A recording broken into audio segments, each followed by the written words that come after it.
லட்சுமி, அன்னைக்கு மட்டும் கையில் இல்லாட்டி இந்த கம்பெனியவே நாங்கள் இழந்திருப்போம். நாங்கள் ஒவ்வொன்றையும் பிள்ளைங்களுக்காக தான் ஒவ்வொன்றையும் பார்த்து பார்த்து செஞ்சோம். ஆனால் அந்த பிள்ளைங்களே கடைசியில் இந்த கம்பெனிக்கு வினையாக வருவாங்கன்னு நினச்சி கூட பார்க்கல. என் கடைசி மையன் என்ன வேலை பார்த்துட்டான்னு உனக்கு நல்லாவே தெரியும். நாங்கள் கூலி வேலைக்கு போய் அன்றாட பொழுதை ஓட்டணும். நானும் இவரும் சேர்ந்து தான் வேலைக்கு போவோம். 4 பிள்ளைங்களையும் பார்த்துக்கிட்டு வேலைக்கும் போய்கிட்டு அவ்வளோ கஷ்டப்பட்டோம். அன்றாட பொழுதுக்கே இவ்வளோ கஷ்டமாக இருக்கே, பிள்ளைங்களோட வருங்காலத்துக்கு என்ன செய்வோம் ஏது செய்வோன்னு திக்கு தெரியாமல் நின்னோம். நாங்கள் சந்தோஷமாக வாழ்கிற காலத்தில் கூட அடுத்து என்ன பண்ணலாம், சம்பாதிக்கிறதுக்கு என்ன பண்ணலாம் ஒவ்வொன்றையும் பார்த்து பார்த்து போராடிக்கிட்டு கடந்தோம். இவ்வளோ கஷ்டமும் எதுக்குன்னு நினைக்கிற? எங்கள் பிள்ளைங்களுக்காக தான். நாங்கள் கஷ்டப்பட்டாலும் எங்கள் பிள்ளைங்க கஷ்டப்படக்கூடாது, சந்தோஷமாக இருக்கணும்னு தான் ஆசைப்பட்டோம். நாங்கள் படுற கஷ்டத்தெல்லாம் மறைச்சு அவங்க கேட்டதெல்லாம் வாங்கி கொடுத்து எந்த கஷ்டமும் இல்லாமல் அவங்கள வளர்த்தோம். எதுவுமே சொல்லி வளர்க்காதனால தான் இப்போ சுயநலமாக வந்து நிற்கிறாங்க. ஒருவேளை எல்லா கஷ்டத்தையும் சொல்லி வளர்த்துருந்தா கூட அவங்க பெருந்தன்மையாக இருந்திருப்பாங்களோ என்னவோ தெரியலை. நாங்கள் தான் வளர்க்குறதுல தப்பு பண்ணிட்டோம். யாருக்காக இந்த சொத்தை சேர்த்தமோ, யாருக்காக நாங்கள் வாழ்க்கையில் கஷ்டப்பட்டோமோ அவங்களே இன்னைக்கு எங்களை தூக்கி எறிஞ்சு பேசுகிறாங்க. நாங்கள் கண்டிக்கிறது கூட அவங்க ஏற்றுக்கிற மாட்டேங்கிறாங்க. சரி, அவங்க தான் அப்படி இருக்காங்கன்னு பார்த்தா வீட்டுக்கு வந்த மருமகளும் அதுக்கு மேலே இருக்காங்க. நாங்கள் யாரும் குறை சொல்கிறதுன்னு எங்களுக்கு தெரியலை. அன்னைக்கு மட்டும் கையல் நீ எல்லாரும் இல்லாட்டி நாங்கள் இந்த கம்பெனியவே இழந்திருப்போம். அதுதான் உண்மை. அதுக்காக கையலுக்கு நாங்கள் ஏதாவது செய்யணும்னு ஆசைப்பட்டோம். ஆனால் கையில் அதை ஏற்றுக்கலை, நீயும் ஏற்றுக்கலை. அதனால நாங்கள் இப்போ ஒரு முடிவு பண்ணியிருக்கோம்.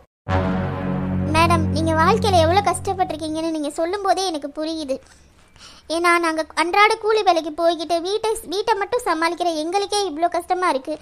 நீங்கள் இந்த கம்பெனி இவ்வளோ பெரிய கம்பெனியவே நீங்கள் உருவாக்கி இவ்வளோ பேர்த்துக்கு வேலை கொடுத்து இவ்வளோ பேரையும் நீங்கள் பார்த்துக்கிட்டு அதில் எத்தனையோ பேர்த்துக்கு உதவி செஞ்சுக்கிட்டும் இருக்கீங்க. மேடம், கண்டிப்பாக மாறும் மேடம். எல்லாருமே நல்லதாகவே நடக்கும். இறைவன் மாற்றி அமைப்பார். உங்கள் நல்ல மனசுக்கு எல்லாமே நல்லதாகவே நடக்கும். பாருங்கள். சரி லட்சுமி, எங்களுக்கு அந்த நம்பிக்கை இருக்குது, இறைவன் மாற்றி அமைப்பார் அப்படின்ட்டு. எங்கள் வீட்டில் இன்னொரு பிரச்சனையும் ஓடிக்கிட்டு இருக்கு. சொத்து பிரச்சனை. எல்லாத்தையும் பங்கு பிரித்து கொடுக்கணுமா, அந்த பிரச்சனை வேறு ஓடிக்கிட்டு இருக்கு. அதான் நானும் இவர் முடிவு பண்ணிட்டோம். வாழ்கிற காலத்துலவே சந்தோஷமாக வாழலை. இப்பயும் நம்ம இதை விட்டோம்னா எங்களை நிம்மதியாக இருக்கவே விட மாட்டாங்க. கோர்ட்டு கேஸு நாளைய விட்டுக்கிட்டு எங்களை நிம்மதியாகவே இருக்க விட மாட்டாங்க. நாங்கள் வாழ்றதே அப்புறம் ஒரு பிரயோஜனமே இல்லாமல் போயிடும். அதனால தான் சொத்தை பிரித்து கொடுக்கலான்னு ஒரு முடிவுக்கு வந்துட்டோம். சொத்தை பிரித்து கொடுத்துட்டு என் மகளுக்கு தேவையானதை மகளுக்கு கொடுத்துட்டு நாங்கள் என் மக கூடயே போய் செட்டில் ஆகலான்னு முடிவு பண்ணிட்டோம்.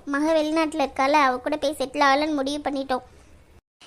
வெளிநாட்டுக்கு போகிறதுக்குள்ளே எங்களை நம்பி கொஞ்சம் பேர் இருக்காங்கள்ல, அவங்களுக்கெல்லாம் செய்ய வேண்டியதை செஞ்சிடலாம் அப்படின்னு ஒரு முடிவு பண்ணியிருக்கோம். நாங்கள் செய்யணும்னு ஆசைப்பட்ட ஒரு சில விஷயங்கள் அதை நாங்கள் செஞ்சிடலான்னு முடிவு பண்ணியிருக்கோம். அதில் நீங்களும் ஒரு ஆள். அதனால் நீ பெருக்க பார்த்தியா அந்த வீட்டை உன் பேரில் கையில் பேரில் பிள்ளைங்க பேரில் எழுதி வைக்கலான்னு ஒரு முடிவு பண்ணியிருக்கோம். அதனால் நாளைக்கு பிள்ளைங்களை கூட்டிகிட்டு வா. நீ டவுனுக்கு வந்தீங்கன்னா உன்னை காரில் கூப்பிட்டு போயிடுவோம் நாங்கள். சரியா? பிள்ளைங்களையும் பார்த்து ரொம்ப நாள் ஆச்சு. அப்படியே நாங்கள் பார்த்துக்குருவோம். மேடம், என்ன சொல்கிறீங்க?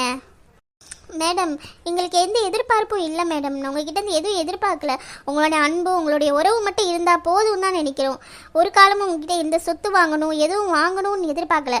நாங்கள் திக்கு தெரியாமல் திசை தெரியாமல் இந்த ஊருக்குள்ளே வந்தோம். ஆனால் அப்பையும் நீங்கள் தான் எங்களுக்கு உதவி செஞ்சு இருக்க வீடு கொடுத்து வேலை செய்கிறதுக்கு வேலை போட்டு கொடுத்து பிள்ளைங்களை படிக்க வச்சு, ஏன் இப்போ பிள்ளைங்களுக்கு வேலை வாங்கி கொடுத்தது முதல் கொண்டு நீங்கள் தான் இப்போ வரைக்கும் நீங்கள் பார்த்துக்கிட்டு இருக்கீங்க. இதுவே பெரிய பெரிய விஷயமா நினைக்கிறோம். நாங்கள் இந்த நன்றக்கடனையும் எப்படி அடைக்க போகிறோன்னு தெரியல.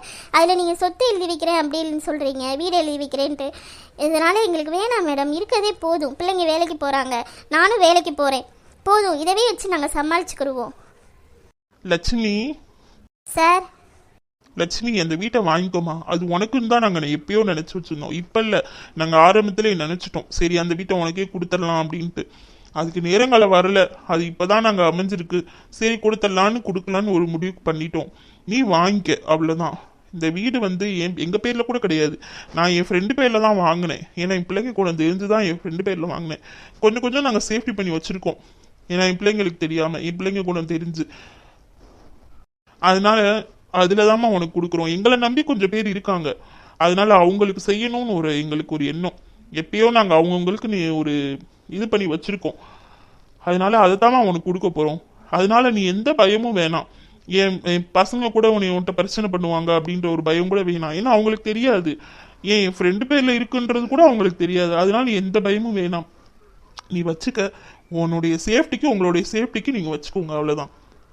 சார், எங்களுக்கு நீங்கள் இவ்வளோ தூரம் உதவி செஞ்சதே பத்தாதா சார்? இதுக்கு மேலே நீங்கள் அந்த வீட்டை எழுதி வைக்கணுமா? அது உங்கள் பேர்லேயே இருக்கட்டும், நாங்கள் அந்த வீட்டில் இருந்துக்கிறோம். இல்லை லட்சுமி, அதான் சொல்கிறோம்மே, எங்கள் பேரில் இருந்தால் பிரச்சனை. அதனால தான் இவரோட ஃப்ரெண்டு பேர்லேயே வாங்கினது நாங்கள். இல்லாட்டினா நாங்கள் முன்னாடியே எங்கள் பேரில் வாங்கியிருக்க மாட்டோமா? அப்புறம் இன்னொரு விஷயம், என் மகனை நம்பி இத்தனை பேரை நாங்கள் நம்பி தொழிலாளர்களை விட்டுட்டு போகிற அளவுக்கு நாங்கள் இது கிடையாது. கொஞ்சம் பேர்த்த நாங்கள் கொஞ்சம் சேஃப்டி பண்ணிவிட்டு அவங்க இந்த வேலையை விட்டு வெளியே அமிச்சாலும் வேறு அவங்களுக்கு ஏதாவது ஒரு உதவியாக இருக்கணும் அப்படின்றதுக்காக தான் இது நாங்கள் ஒவ்வொரு ஏற்பாடும் பண்ணிக்கிட்டு இருக்கோம். சரியாம்மா? எப்படியுமே பசங்க நம்ப முடியாது. அதனால தான் நாங்கள் சொல்கிறோம், இந்த வீடு உங்கள் கையில் இருந்துச்சுன்னா, எங்கள் பேரில் இருந்துச்சுன்னா அது பிரச்சனை தான். அது ஒருவேளை உங்கள் பேரில் இருந்துச்சுன்னா நீ பேசாமல் அந்த வீட்டில் நீயும் பிள்ளைங்க இருந்துக்கிருவீங்க. அதுக்காக தான் நாங்கள் சொல்கிறோம். நீ புரிஞ்சுக்குவேன்னு நினைக்கிறேன். இதுக்கு மேலே எங்களை பேச வைக்காத. எங்கள் உறவு வேணும் அப்படின்னா நீ இதுக்கு சம்மதிச்சு தான் ஆகணும். கையில்கிட்டே பிள்ளைங்ககிட்டே நாங்கள் பேசிக்கிறோம், நீ இதுக்கு சம்மதிச்சு தான் ஆகணும். அதோட அவ்வளோதான். என்னங்க மேடம், நீ ஒன்றுமே பேச முடியாத அளவுக்கு பேசுகிறீங்க. எனக்கு என்ன பண்ணுறதுனே தெரியல மேடம். சரின்னு சொல்லுமா லட்சுமி? சார், அது சரின்னு சொல்லு லட்சுமி.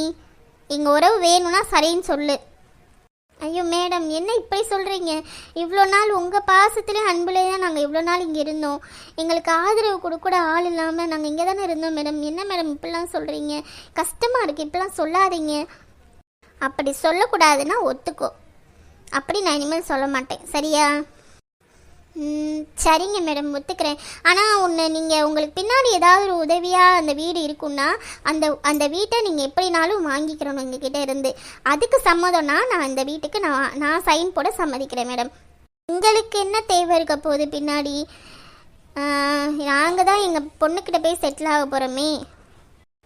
ஏதாவது ஒரு சூழ்நிலையில் ஏதாவது ஒரு உதவி வேணும் அப்படின்னா அந்த வீட்டை நீங்கள் வாங்கிக்கிறணும். சரிம்மா, வாங்கிக்கிறோம், ஓகேவா? நீ விட மாட்டியே. வாங்கிக்கிறோம், ஓகேவா? போதுமா? இப்போது ஒத்துக்கோ சைன் போட. சரிங்க மேடம். மேடம், அப்புறம் ஒரு யோசனை என்னன்னா, உங்கள்கிட்ட அதை கேட்டுக்கலான்னு தான் நினச்சேன். என்னன்னா, என் சொந்த ஊருக்கே நான் போகலான்னு அப்படின்னு ஒரு முடிவில் இருக்கேன் மேடம். ஏன் அப்படின்னா, இப்போ கையலுக்கான வாழ்க்கையை அமைச்சு கொடுக்கணும். அப்புறம் என் பிள்ளைங்களுக்கும் அவங்க கல்யாணம் பண்ணணும், நல்ல வாழ்க்கையை அமைச்சு கொடுக்கணும். சொந்த பந்தம்லாம் அங்கே தான் இருக்காங்க. அதனால் அங்கேயே போகலாம் அப்படின்னு ஒரு முடிவு பண்ணியிருக்கேன் மேடம். நல்ல முடிவு லட்சுமி. நானும் அதைத்தானே சொன்னேன் உங்ககிட்ட. ஆமாம் மேடம், நீங்கள் சொன்னதுக்கப்புறம் தான் நான் யோசனை பண்ணி பார்த்தேன். அப்புறம் அது சரின்னு பட்டுச்சு. இப்போதைக்கு அதான் கரெக்டுன்னு தோணுது எனக்கு. ஏன்னா இங்கேருந்து என் பிள்ளைங்களை கல்யாணம் பண்ணி கொடுத்து வச்சு யார் என்னன்னு தெரியாமல் பிள்ளைங்களை கொடுத்துட்டு சமாளிக்கிறது பெரும் கஷ்டம். அங்கேனா எல்லாருமே இருக்காங்க, சொந்த பந்தம் எல்லாருமே இருக்காங்க. அதனால் அங்கேயே போகலான்னு ஒரு முடிவு பண்ணிட்டேன் மேடம். சரி லட்சுமி, கண்டிப்பாக அங்கே போ, ஒரு சொந்த ஊருக்கே போ. அங்கே போயிட்டு கையலுக்கான வாழ்க்கையை அமைச்சு கொடுத்துரு. அப்புறம் அழகி, மீனா அவங்களுக்கான நல்ல வாழ்க்கையாக பார்த்து அவங்களுக்குலாம் அமைச்சு கொடு. ரொம்ப சந்தோஷம் நீ ஊருக்கு போகிறேன்னு சொன்னது, உன் சொந்த ஊருக்கு போகிறேன்னு சொன்னது எனக்கு ரொம்ப சந்தோஷமாக இருக்குது எங்களுக்கு. ஆமாம் லட்சுமி, உன் சொந்த ஊருக்கு போ, அதுதான் சரியாக இருக்கும். உன் பிள்ளைங்களை அங்கே தான் எல்லாருமே நல்லா பார்த்துக்குருவாங்க. நல்லா வாழ்க்கை அமையணும். ஏன்னா இங்கே யார் என்னன்னு தெரியாமல் எப்படி வைப்ப பிள்ளைங்களை கொடுத்து போட்டு, யாரை நம்பி கொடுத்து போட்டு நீ பிள்ளைங்களை பார்த்துக்குருவ. அங்கே போ, அதான் உனக்கு நல்ல சேஃப்டியாகவும் இருக்கும், பிள்ளைங்களுக்கும் நல்ல வாழ்க்கை அமைஞ்ச மாதிரி இருக்கும். அங்கேயே போ பேசாமல். சரிங்க சார், அதான் முடிவு பண்ணியிருக்கேன். எப்போ போகலான்னு இருக்க லட்சுமி? அது எப்போன்னு யோசிக்கல மேடம். அதான் இன்னும் கொஞ்ச நாள் ஆகட்டும். பார்த்துக்குருவோம். அதுக்குன்னு ஒரு சூழ்நிலை அமையாமவே போயிடும். அமையிறப்ப அங்கே போயிட வேண்டிதான். சரி லட்சுமி, கையல்கிட்ட பேசுனியா சொந்த ஊருக்கு போகிறத பற்றி? அவள்கிட்ட அன்னைக்கு கூட நான் பேசி பார்த்தேன் மேடம். ஆனால் அவள் எதுவும் பேச விட மாட்டேங்கிறா என்னைய. இனிதான் கொஞ்சம் கொஞ்சமாக பேசணும் மேடம். பேசி எப்படியாவது கூட்டிகிட்டு போகணும். ஏன்னா இங்கே இருந்தால் சரிப்பட்டு வராது. சரி லட்சுமி, பேசுகிறப்ப எங்கள்கிட்டையும் சொல்லு, நம்மளும் சேர்ந்து பேசுவோம் என்ன ஏதுன்ட்டு. அவள்கிட்ட பேசி ஒரு முடிவுக்கு வரணும்ல. இப்படி என்ன செய்கிறது? சரிங்க மேடம், பேசும்போது உங்கள்கிட்ட சொல்கிறேன். சாரையும் மேடமையும் பார்க்கணும் போல் இருக்குது. நாங்கள் எப்போ வருதுன்னு கேட்டுக்கிட்டு இருந்தாங்க. நானே ஸ்கூல் இருக்குல்ல, எப்படி வருவீங்க? லீவ் விட்ட அன்றைக்கி வாங்க, ஞாயிற்றுக்கிழமை லீவு தானே, அன்றைக்கி போய் பார்த்துட்டு வருவோம் சாரையும் மேடமையும் அப்படின்னு சொல்லியிருந்தேன். அதுக்குள்ளே நீங்களே நாளைக்கு வர சொல்லிட்டீங்க. அதுக்கு நல்லா சந்தோஷமாகவே வருவாங்க குஷியா. சரி லட்சுமி, வந்து பார்க்கட்டும். நாங்களுமே பார்க்கணும் தான் நினச்சிட்டு இருந்தோம். கண்ணுக்குள்ளே இருந்தாங்க பிள்ளைங்க. பார்த்துட்டு எங்கேயாவது போயிட்டு சைன் பண்ணிட்டு எங்கேயாவது போயிட்டு கூட அப்படியே வருவோம். சரிங்க மேடம். அப்புறம் லட்சுமி, வீட்டை யார் பேரில் எழுதுறது? உன் பேரில் 4 பேர் பேரில் எழுதிடுவோமா? ஏன் மேடம், நாங்கள் ஏற்கனவே சொந்த ஊருக்கு போகலான்னு ஒரு முடிவில் வர இருக்கோம். அந்த மாதிரி ஒரு சூழ்நிலையில் எதுக்கு மேடம் எங்களுக்கு இங்கே வீடு? லட்சுமி, திருப்பி முதல்ல ஆரம்பிக்காத. கையில் எப்போ இந்த கம்பெனி திருப்பி கொடுத்தாலும் அப்பயே நாங்கள் முடிவு பண்ணிட்டோம் இந்த வீட்டை உங்கள் பேரில் எழுதி வைக்கணும்னு சொல்லிட்டு. யார் பேரில் எழுதன்னு மட்டும் சொல்லு. ஏன் பேர்லையும் கையில் பேர்லையும் மட்டும் எழுதுங்க மேடம். ஏன் சொல்கிறேன்னா, 2 மீனாவும் அழகியும் வந்து வேறு வீட்டுக்கு வாழ போகிற பிள்ளைங்க. அதனால் அவங்க பேரில் வேணாம். நாளை பின்ன இந்த வீடு உங்களுக்கு தேவைப்பட்டுச்சுன்னா கூட என் பேர்லையும் கையில் பேர்லையும் இருந்துச்சுன்னா கூட நாளைக்கு உங்களுக்கு உதவியாக வரும். அவள் எதுலேயுமே உறுதியாக இருப்பாள், யாருக்கும் கொடுக்க மாட்டா. அதனால தான் கொஞ்சம் புத்திசாலியான பிள்ளை வேறு. அதனால தான் மேடம் சொல்கிறேன். என் பேர்லையும் கையில் பேர்லையும் மட்டும் இருக்கட்டும், பிள்ளைங்க பேரில் வேணாம். எங்கள் 2 பேர் பேரில் மட்டும் எழுதுங்க மேடம். சரி லட்சுமி, எழுதிடுவோம். சார் மேடம், சாப்பிட்டீங்களா 2 பேரும்? சாப்பிட்டோமா லட்சுமி? சாப்பிட்டேன் லட்சுமி, நீ சாப்பிட்டியா? சாப்பிட்டேங்க மேடம் நான். சரிங்க மேடம், நான் போய் வேலையை பார்க்குறேன். ஏன்னா பிள்ளைங்க வந்துடுவாங்க. 3:30 மணிக்கு கிளம்பணும். வேலையை பார்த்துட்டு இருக்கிற வேலையை பார்த்துட்டு 3:30 மணிக்கு கிளம்புறேன். சரிம்மா லட்சுமி, போய் வேலையை பார்த்துட்டு வீட்டுக்கு போ. பிள்ளைங்களை கேட்டதாக சொல்லுமா? சரிங்க சார், கிளம்புறேன். சரிம்மா, பிள்ளைங்க கேட்டதாக சொல்லு. சரிங்க சார். லட்சுமி, கண்டிப்பாக வந்து எதிர்பார்த்துட்டு இருப்போம். எத்தனை மணிக்கு மேடம்? ஒரு 9 மணிக்கு கிளம்பி வாங்க. சரிங்க மேடம், வந்துடும். சரிங்க மேடம், போய் நான் வேலையை பார்க்குறேன். சரிம்மா லட்சுமி. டீ சிம்மில் வச்சுட்டு வந்திருந்தேம்மா, கொதிக்கவும் எடுத்துகிட்டு வாங்க யாராவது போய். அம்மா, எனக்கு கால் வலிக்குதும்மா, நல்லா போக மாட்டேம்மா. ஒரு வேலை சொன்னால் செஞ்சிடாத. நீ எல்லாம் எப்படிதான் மாமியார் வீட்டில் வாழ போகிறேன்னு தெரியல. அம்மா, நான் போய் எடுத்துகிட்டு வரேம்மா. நீ இரு மீனா, நான் போய் எடுத்துகிட்டு வரேன். இருக்கா, நானும் வரேன். வாடி. கையில் கடல வேக போட்டிருந்தேம்மா, ஒரு சட்டியில் அவனுக்குள்ளே வச்சுருந்தேன் அடுப்புக்கிட்ட. அப்படியே ஆளுக்கு ஒரு தட்டில் போட்டு எடுத்துட்டு வாமா. சரிங்கம்மா. வாடி மீனா. பாரு, எஞ்சி ஓடி பேரு. ஒரு வேலைக்கு நீ எல்லாம் லாய்க்கு இல்லை, பொடியன்ட்டு. என்ன மச்சமாக என்னை திட்டிக்கிட்டே இருக்கீங்க? ஒரு வேலை செய்ய மாட்டேற. அந்த பிள்ளைங்கதே போட்டு எல்லா வேலையும் செஞ்சுக்கிட்டு இருக்கா. இல்லை ஒரு வேலைக்கு லாய்க்கு இருக்கியா? பொடி, போய் எடுத்துகிட்டு வரேன் நீயும் போய். சரிங்கம்மா, நானும் போகிறேன். ஓடிட்டாளா? ஒரு வேலைக்கு லாய்க்கு இல்லை. ஏதாவது வேலை சொல்லிட்டா உடம்பு அப்படியே நோகுது அவளுக்கு. பாப்பா, ஐயோ, அந்த காலு தான் ரொம்ப உழையுது. என்னதே பண்ணுறதுன்னு தெரியல. என்னென்னமோ என்னையே தேய்ச்சி காய்ச்சி பார்த்துட்டேன், ஆனால் இன்னும் சரியாக மாட்டேங்குது. என்னதே செய்கிறதோ தெரியல. அடியே, என்னடி செய்றீங்க? இன்னும் டீ எடுத்துகிட்டு வர சொன்னா?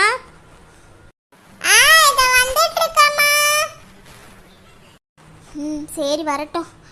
அப்புறம் சாரும் மேடமும் சொன்ன விஷயத்த கையல்கிட்ட எப்படியாவது பேசணும். அவங்களும் ரொம்ப கேட்டுக்கிட்டாங்க. யோசிச்சு நமக்கு அது கரெக்டுன்னு தான் படுது. ஏன்னா இப்போ அவங்களுக்கு பிள்ளைங்களும் சரியில்லை. நம்மக்கிட்ட இருந்தாலும் பின்னாடி அவங்களுக்கு ஏதாவது ஒரு பிரச்சனைனாலும் மகை இப்போ ஏற்றுக்கிட்டாங்க. இருந்தாலும் மகளும் கைவிட்டுட்டா கூட நம்ம இந்த வீட்டை கூட அவங்களுக்கு கொடுத்துடலாம் பின்னாடி. அதுக்காவது சேஃப்டிக்காவது நம்ம வாங்கி வச்சுக்கிறணும். நம்ம பிள்ளைங்க பேர் எழுதுனா சரிப்பட்டு வராது. நம்ம பேரையும் கையல் பேரையும் மட்டும்தான் எழுதணும். எழுதி எப்படியாவது சாருக்கும் மேடம்க்கும் இது ஒரு உதவியாக இருக்கிற மாதிரி பண்ணணும். அவங்க பொண்ணோட நல்ல முறையில் இருந்துட்டா சரி, சந்தோஷந்தே. இருந்தாலும் அவங்களுக்கு பின்னாடி ஏதோ ஒரு உதவினா இந்த வீடு ஒரு உதவியாக இருக்கட்டும், நம்ம அதுக்காக மட்டும் வாங்கிக்கிடுவோம். அதனால தான் நம்ம யோசித்து இப்படி பண்ணியாச்சு. சரி இருக்கட்டும், பார்த்துக்கலாம். நம்மளும் சொந்த ஊருக்கு போகணும், அதை வேறு கையில்கிட்ட பேசணும். அவள் என்ன சொல்கிறாளோ தெரியலை. சரி பார்ப்போம் அவள் என்னதே சொல்கிறான்னு. ஆனால் எப்படியாவது நம்ம அங்கே போய்தே ஆகணும். போகாமல் இருந்தாலும் ஒரு பிரயோஜனமும் இல்லை. இவளுக்கு நல்ல வாழ்க்கை அமைஞ்சு கொடுக்கணும், அவள் ஆசைப்பட்ட வாழ்க்கையை. பிள்ளைங்களுக்கும் நல்ல வாழ்க்கை அமையணும். 2 பிள்ளைங்களுக்கும் 3 பொம்பளை பிள்ளைகளை எப்படியாவது கரை சேர்க்கணும். அதுக்கு நம்ம சொந்த ஊருக்கு போனாதே லாய்ப்படும். எப்படியாவது அங்கே தான் போகணும். சரி பார்ப்போம் என்னதே சொல்கிறான்னு இந்த கையல்கிட்ட எப்படியாவது நம்மதே பேசணும். நம்ம சாமர்த்தியமே பேசி எப்படியாவது கூட்டிகிட்டு போகணும். கரைப்பார் கரைச்சாலும் கல் கரையும் சொல்லுவாங்க. அது மாதிரி அவர்கிட்ட பேசி கொஞ்சம் கொஞ்சமாக மனசை கரைக்க பார்க்கணும். இப்போ கொஞ்சம் கொஞ்சமாக பேசினாதே சரிப்பட்டு வரும். எப்படியாவது கூட்டிகிட்டு போயிடணும். அப்போ தான் அவள் ஆசைப்பட்ட வாழ்க்கையை அமைச்சு கொடுக்க முடியும். இப்படியே பொம்பளை பிள்ளை விட்டு என்ன செய்கிறது? இன்னும் செய்ய முடியாது.